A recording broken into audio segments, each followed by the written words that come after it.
카우젠이라는 사람을 들어보셨나요? 독일에 있는 부동산 재벌입니다. 현찰만 5,368억. 어마어마한 돈을 가지고 있었어요. 아파트가 독일에만 15,000세대가 있었습니다. 미국에까지 사업을 확장을 해서 미국의 빌딩이 78개가 있었습니다. 그리고 미국 전역에 아파트와 콘도미니엄이 8,400개가 있었습니다. 그런데 이가 57세 자살을 하고 말았습니다. 자살의 이유가 이겁니다. 그의 유서에는 나는 불행하다. 원하는 만큼 돈이 벌리지 않는다.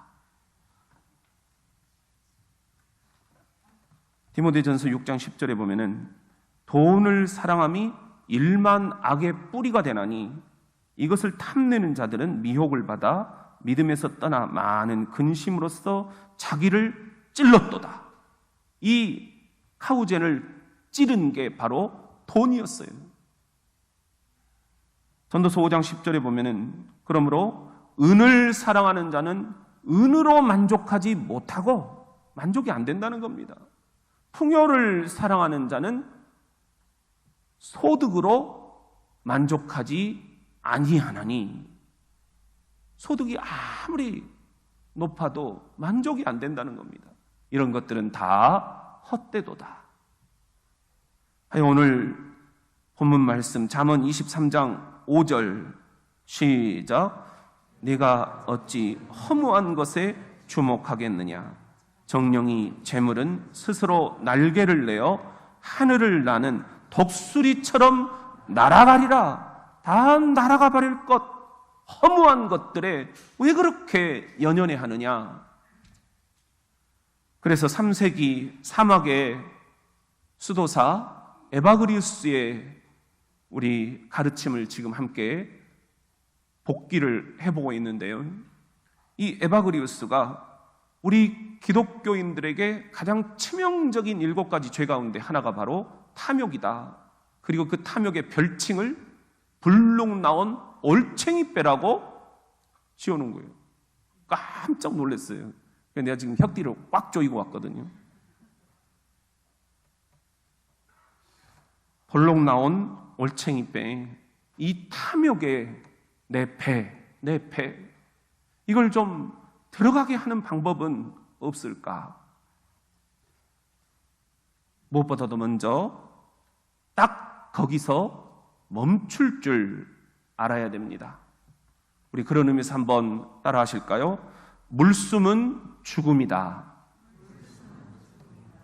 아십니까? 여러분, 제주도에는 숨을 멈추고 살아가는 여인들이 있다라는 것, 변변한 장비도 없습니다.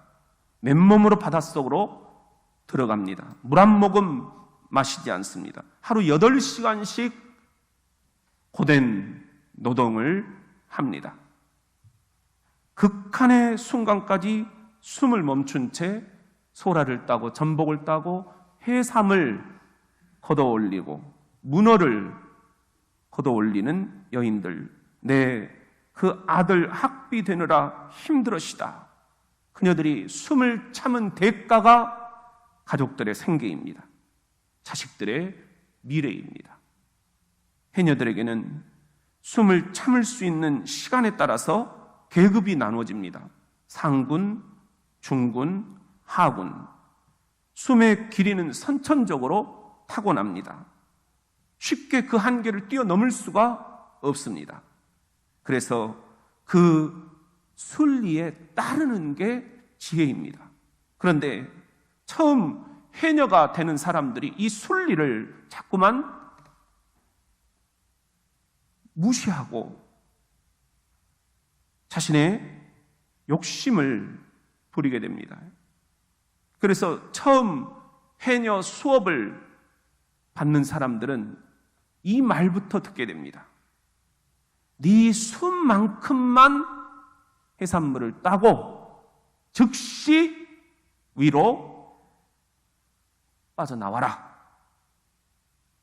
그런데 이 사실을 잊은 채 많은 해녀들이 물 위로 올라가려고 하는 그 순간 저기 저 전복이 보이는 거예요. 저 전복은 내가 물 위로 올라갔다가 다시 내려가면 다시는 찾을 수가 없다는 거예요. 신기하죠? 그래서 해녀들은 저거까지만 따가지고 올라가자. 그때 이 해녀들이 이제 숨 조절에 실패하게 되는 거예요. 그러면서 저 전복 따러 가야지 하면서 들이키는 숨이 있는데 그 숨이 뭔지 아세요? 그렇습니다. 물숨이라는 거예요. 이게 영화로도 만들어졌어요. 이 물숨이라는 영화를 만드는 그 기간 동안에도 5명의 해녀가 숨을 졌습니다. 저거 욕심 때문입니다. 그 물숨을 들이켜서 결국은 사망을 가져온 것입니다. 야고보서 1장 14절에 오직 각 사람이 시험을 받는 것은 자기 욕심에 끌려 미혹됨이니 시작. 욕심이 잉태한 즉 죄를 낳고 죄가 장성한 즉 사망을 낳느니라. 결국 해녀의 사망은 저거 전복 하나만 더 그 욕심이 죽음을 불러왔습니다. 해녀의 물숨은 전복 하나만 딱 더 그 탐욕의 결과였습니다. 딱 거기서 멈췄어야 합니다. 근데 우리가 이게 잘 안 돼요. 저도 그게 잘 안 돼요. 한 칸만 더, 조금만 더 하여 히브리서 13장 5절에 주께서 여러분에게 말씀하십니다. 돈을 사랑하지 말고 있는 바를 족한 줄로 알라. 있는 바를 족한 줄로 알아라. 그 해녀가 이미 따놓은 전복들, 해삼들에 있는 줄로 만족할 줄 알았더라면 저기 저 전복 하나만 더 보이더라도 딱 내 숨의 한계는 여기까지다. 자족할 줄 알았더라면 사망에 이르지는 않았을 것입니다. 안 그렇습니까, 여러분? 여러분도 사랑하는 성도들이요, 저거 하나만 더 그러고 계시지는 않습니까? 어떤 부분들에서 그러십니까? 자녀들의 진로 조금만 더 잘해주면 좋을 텐데 그러고 있지는 않습니까? 업무의 과로 저 일까지만 더 그러고 있지는 않습니까? 옷, 운동화, 의식주, 그릇, 여러분들 저거 하나만 더 그러고 있지는 않습니까? 돈이 될 만한 것, 저것 그것 때문에 여러분 하나님께서 말씀을 하고 계시지 않습니까? 너 그러다가 사망에 이를 수도 있다. 하나님의 빨간 신호등 깜빡일 때 우리가 경고로 알아들어야 되지 않겠습니까?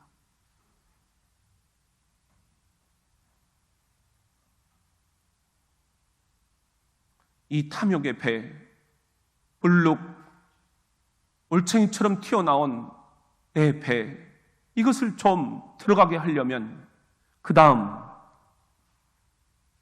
내 삶을 단순화하는 작업이 필요합니다.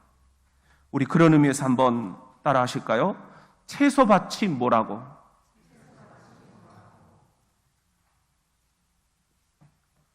제가 이제 군목으로 섬기면서 이렇게 부대들을 쭉 하다 보니까는 가는 부대마다 믿지 않는 분들과 업무 협조 차원에서 많이 이렇게 사귀게 돼요. 근데 그분들을 참 제가 이렇게 기분 좋게 해드리면 그분들이 우리 교회 일에 또 군종 업무에 협조를 잘 해주셔요. 목사님이 하고 싶은 대로 마음껏 도와드려? 막 그렇게 믿지 않는 지휘관들이 부하들에게 막 얘기를 하시는 거예요. 그런데 이분들을 그냥 기분 좋게 해드릴 순 없는 법. 제가 딱 3가지 비장의 무기를 가지고 부대마다 갑니다. 주말마다 골프 티가 나와요. 골프를 좀 하시는 분들은 이 주말에 골프 티 얻는 게 얼마나 어려운가를 알고 계실 거예요. 제 앞으로 할당된 티가 있어요. 제가 육군본부에서 근무를 하는데 주말이면 제 앞에 믿지 않는 분들이 쫙 다가오시는 거예요. 목사님, 제가 좀 써도 될까요? 이거요. 쓰세요. 마음껏 쓰세요. 내가 여러분 교회를 놔두고 어떻게 주말에 골프를 치러 갈 수가 있겠습니까? 군생활 가운데 주말 골프는 내가 없다. 이렇게 딱 포기를 하니까 그분들에게 나눠주는 게 내 기쁨인 거예요. 그리고 그분들이 나에게 엄청난 보상을 해주시는 거예요. 설 명절, 추석, 한가위 명절, 군대에도 매점이 있어요. PX라고 하잖아요. 명절 직전에 믿지 않는 분들이 제 앞으로 다가옵니다. 목사님, 그거 제가 좀 쓰면 안 될까요? 매점에 가면은요, 이 복지 혜택 차원에서 이 모든 간부들에게 아주 쉽게 저도 이렇게 소주 한 짝씩 구입할 수 있는 그런 그 쿠폰이 있어요. 위스키 이런 것들을 구입할 수가 있는 거예요. 내가 목사라는 것을 군단에 3만 명이 다 나를 바라보고 있잖아요. 근데 내가 PX 가가지고 나 소주 한 짝 주라 이럴 수는 없잖아요. 그런데 그 믿지 않는 분들이 그렇게 그것을 좋아하셔요. 이번 명절에 부모님 갖다 드리세요. 마음껏 쓰세요. 너무너무 좋아하셔요. 그리고는 몇 배로 저에게 보상을 해주셔요. 그리고 또 하나가 있는데요. 전방 군인 아파트에 가면은 주변에 이 빈 터들이 있어요. 거기에 이제 텃밭을 일구시는 거예요. 그런데 그 텃밭도 가정별로 할당을 해줍니다. 여기는 목사님 것, 제일 좋은 자리로 그렇게 저에게 목사님, 이거 제가 목사님 걸로 찜해놨어요. 그렇게 우리 인사 참모님들이 저에게 막 배려를 해주시는 거예요. 근데 제가 그 텃밭 가꾸는 것을 마음대로 할 수가 없어요. 다 아파트에서 저만 바라보는 거예요. 저 텃밭 나 좀 주지. 그 아파트에서 다 베란다로 나만 바라보는 거예요. 그래서 내가 쓰세요. 마음껏 쓰세요. 그리고는 그 텃밭도 딱 포기했어요.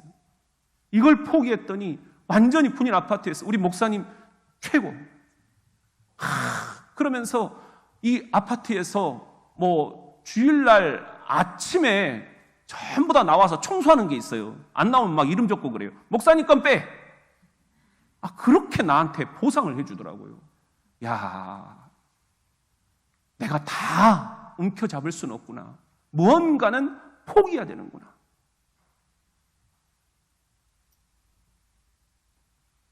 아합 왕이 이 탐욕 때문에 죽었습니다. 열왕기상 21절에 보면은요, 이 아합 왕이 이스라엘 골짜기 여름 별장을 하나 지어놨습니다. 근데 여름 별장에 딱 가보니까는 그 별장 옆에 포도원이 있는 거예요. 주인이 누구냐? 나봇이에요. 아주 이름 없는 나봇. 그를 찾아갑니다. 그리고는 나봇아, 내가 이 여름 별장에 쉬러 왔잖냐? 그냥 쉬면 무료하니까 네 포도원을 나를 좀 주라. 그러면 내가 여기다가 채소밭으로 한번 텃밭을 갖고 보고 싶다. 그러니까 나봇이 그건 안 됩니다. 그러면서 뭐라고 하느냐? 이것은 하나님이 금지하시는 일입니다. 그런데 이 나봇이 안 된다고 하니까 아합 왕이 집으로 돌아와가지고 팽 삐져가지고는 돌아서 버립니다. 그리고는 얼굴을 이 침대에다 쳐박고는 밥도 안 먹어요. 얼마나 꼴불견이에요. 아내가 누구예요? 이세벨이에요. 당신 왜 그래? 밥도 안 먹고? 그러니까는 2차 제차 했다. 그러니까는 뭐 그런 것 갖고 나라의 왕이 근심을 하냐? 내가 당장 손 써가지고 당신 이름으로 저 포도원을 바꿔놓겠다. 이렇게 얘기를 하는 거예요. 그리고는 그쪽에 이 신하들을 이 왕비가 급파합니다. 그리고는 소문을 아주 흉하게 만들어가지고 나봇은 아주 나쁜 놈이다. 그리고는 돌로 쳐 죽여버립니다. 그리고는 아합 왕에게, 남편에게 와서 이야기합니다. 여보, 내가 다 해놨어. 가서 이제 채소밭 만들어 봐. 자기는 왕이에요. 없는 게 없잖아요. 그런데 이 아주 연약한 백성 나봇의 포도원까지 뺏어가지고 채소밭으로 만들어버리려고 하는 거예요. 그까지 채소밭이 뭐라고? 내가 저것까지도 다 차지해야 되겠다. 우리가 지금 그러고 있지는 않습니까? 하나님께서 아합과 이세벨을 죽음으로 치셨습니다. 사랑하는 성도 여러분, 저는 이세벨이 더 문제라고 봐요.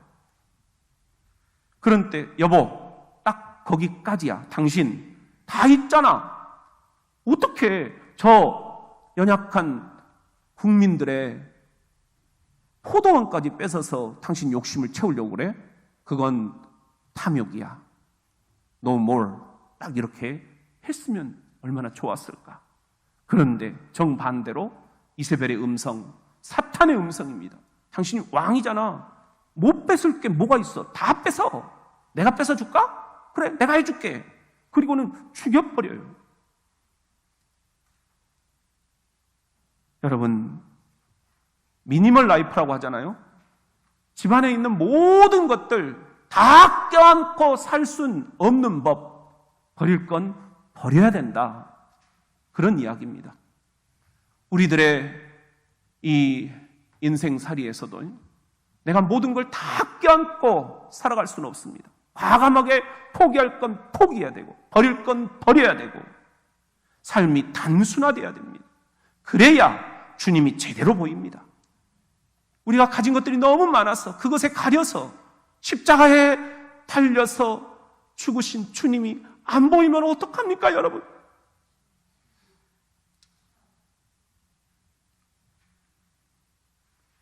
이 탐욕의 배, 저처럼 불룩 나온 이 올챙이 배를 들어가게 하려면 또 하나, 가끔 하늘을 바라보아야 합니다. 우리 그런 의미에서 한번 따라 할까요? 돼지는 넘어져야 하늘을 본다. 어렸을 때 시골에서 돼지를 키웠어요. 방과 후에 돼지 여물통에다가 그 사료를 넣어주는 것, 그것이 제가 해야 할 일이었습니다. 그런데 내가 아무리 여물통에다가 그 사료를 가득 넣어줘도 개들은 좋아하고 나를 막 바라보면서 막 꼬리를 흔들면서 달려들어요. 안겨요. 그런데 이놈의 돼지들은 여물통만 바라보고 한 번도 나를 보고 고맙다고 인사한 적이 없어요. 이게 돼지더라고요. 너무 땅만 바라보고 살아오다 보니까 이 돼지의 목이 15도 딱 꺾여 있대요.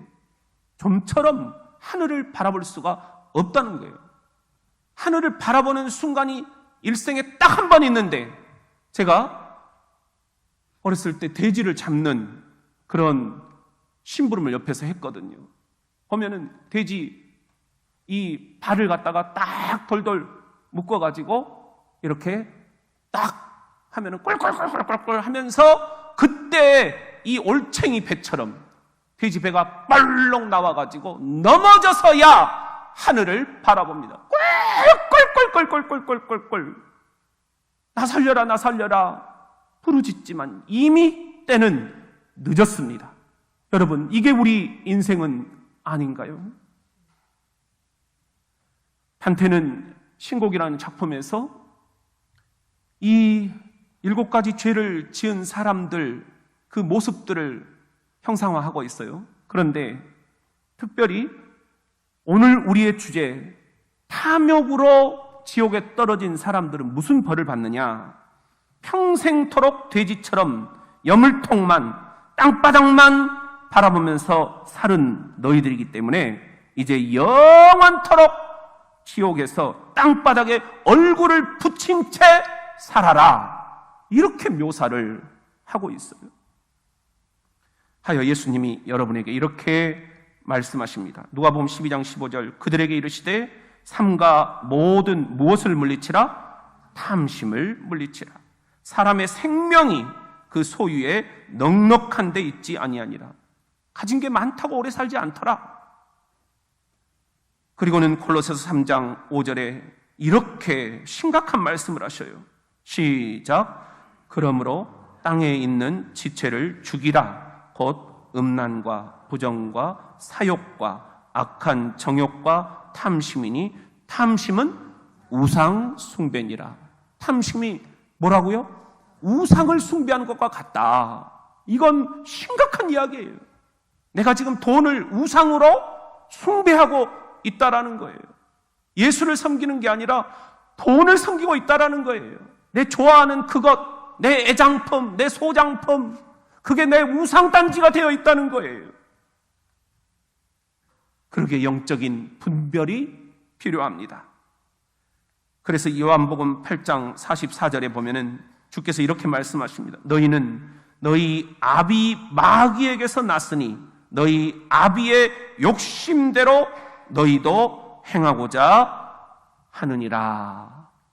이 탐욕은 아비가 마귀라는 것입니다. 그러니까 우리가 뭔가를 탐하는 것, 이것은 마귀의 장난이라는 거예요. 이세벨의 그 속삭임, 마귀의 속삭임, 이걸 우리가 영적으로 분별하고 물리쳐버려야 된다는 거예요. 어떻게 물리치냐고요? 주께서 이미 이런 암시를 주고 계십니다. 시편 119편 36절 시작. 내 마음을 주의 증거들에게 향하게 하시고 탐욕으로 향하지 말게 하소서. 내 마음이 두 마음입니다.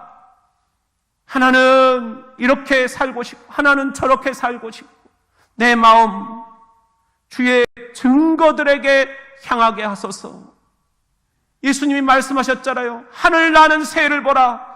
누가 먹여서 저렇게 지금 날고 있느냐. 들의 백합화를 보라. 누가 저렇게 먹여서 지금 자라고 있느냐. 하늘 아버지께서 저런 미물도 먹이고 입히시거든 하물며 너희냐 믿음이 작은 자들아. 여러분, 하늘을 바라보면 주의 증거들이 가득 찼습니다.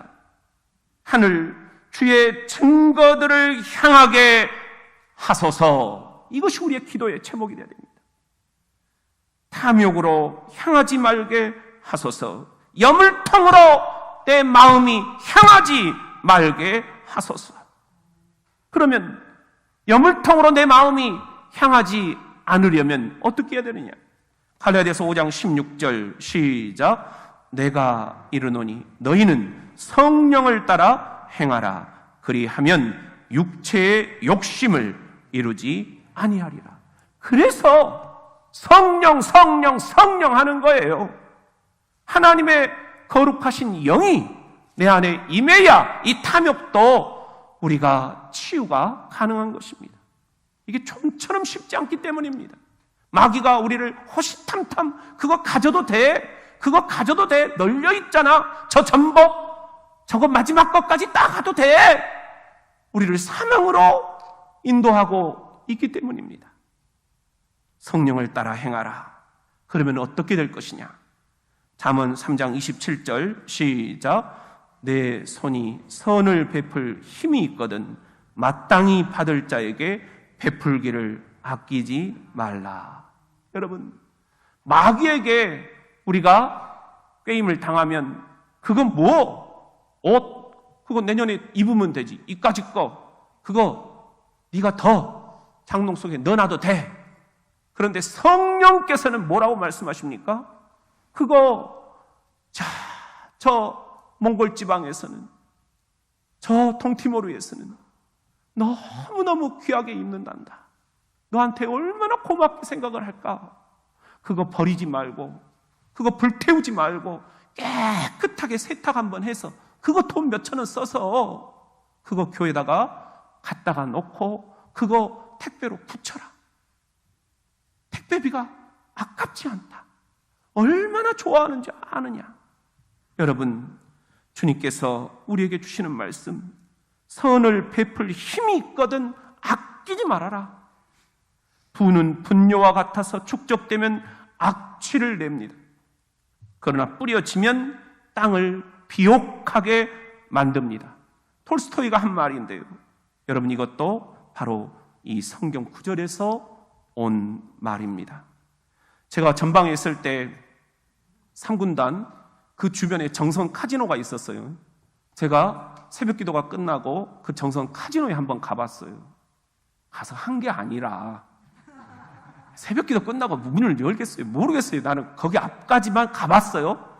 그런데 야, 정말 그 궁궐 같은데 제가 거기서 이렇게 이제 깨달은 게 있어요. 정선 카지노에 3가지가 없다는 거예요. 여러분들 뭔지 아세요? 시계가 없어요. 카지노 하다가 시계를 딱 보고 오메, 우리 아내가 찾겄네. 안 되잖아. 시계 없애버렸어요. 그리고 또 뭐가 없는지 아세요? 거울이 없어요. 카지노 하다가 오메, 내가 지금 뭔 짓 하고 있다냐? 거울을 없애버렸어요. 또 하나 없앤 게 뭔지 아세요, 여러분? 창문을 없애버렸어요. 카지노 하다가 창문을 내다보면서 해가 지네? 우리 자녀들이 나를 애타게 찾고 있겠네? 내가 지금 여기서 뭐하고 있다냐? 창문을 없애버린 거예요. 마음껏 하라고, 탐욕에 젖어서 평생을 망치라고, 가정을 망치라고. 우리에게는 이 3가지가 다시 회복되어야 합니다. 여러분, 영혼의 시계를 되찾으십시오. 하늘의 시계. 아들아, 딸아, 네 살 날이 그렇게 주구장창 있는 건 아니란다. 10년 후, 20년 후, 30년 후, 네 인생의 마지막 때, 내가 너를 부를 때 너는 어디에 서 있겠느냐? 너는 후회하지 않겠느냐? 우리 인생의 시계를 되찾아야 됩니다. 우리 인생의 거울을 되찾아야 됩니다. 내가 지금 뭔 짓 하고 있다냐? 이렇게 내가 불룩 올챙이뼈가 나와서는 안 되는데 내 영혼의 거울을 되찾아야 됩니다. 내 영혼의 창문을 되찾아야 됩니다. 아, 석양이 지는구나. 내 인생의 석양이 저렇게 지는구나. 내가 이 탐욕, 이것을 가지고 주님 앞에 갈 수는 없다. 아낄 건 아끼더라도 베풀 건 아낌없이 또 베풀다가 가자. 주님 앞에 할 말이 있자. 여러분, 그런데 이게 마음대로 되냐고요? 저도 잘 안 돼요. 조금만 더 가지고 싶고, 조금만 더 우리 애들이 잘해줬으면 좋겠고, 조금만 더 우리 교회가 부흥이 됐으면 좋겠고, 조금만 더 내가 이 지역에서, 이 노예에서, 총회에서 한 칸 더 올라갔으면 좋겠고, 이게 내 실상입니다. 탐욕 덩어리, 이게 내 올챙이 패가 나온 이유입니다. 여러분, 오죽하면 사탄이 이런 주기도문을 만들었겠습니까? 은행에 계신 우리 돈이여, 당신의 이름을 거룩하게 하시며 당신의 나라가 오게 하시며 당신의 뜻이 하늘에서와 같이 이 땅 가정과 직장과 내 사업에서도 이루어지게 하소서. 오늘 우리에게 일용할 탐욕을 주시고 은행이 우리에게 빚진 사람을 고발하여 압류한 것 같이 우리도 빚진 사람을 고발하게 하시고 우리를 비탄감이라는 시험에 빠지지 않게 하시고 나눠줘야 한다는 채무감에서 구하소서. 욕심과 탐욕과 영광이 영원히 당신 돈의 것입니다. 여러분도 지금 이 사탄이 우리에게 드리라고 하는 이런 주기도문을 암송하고 있지는 않습니까?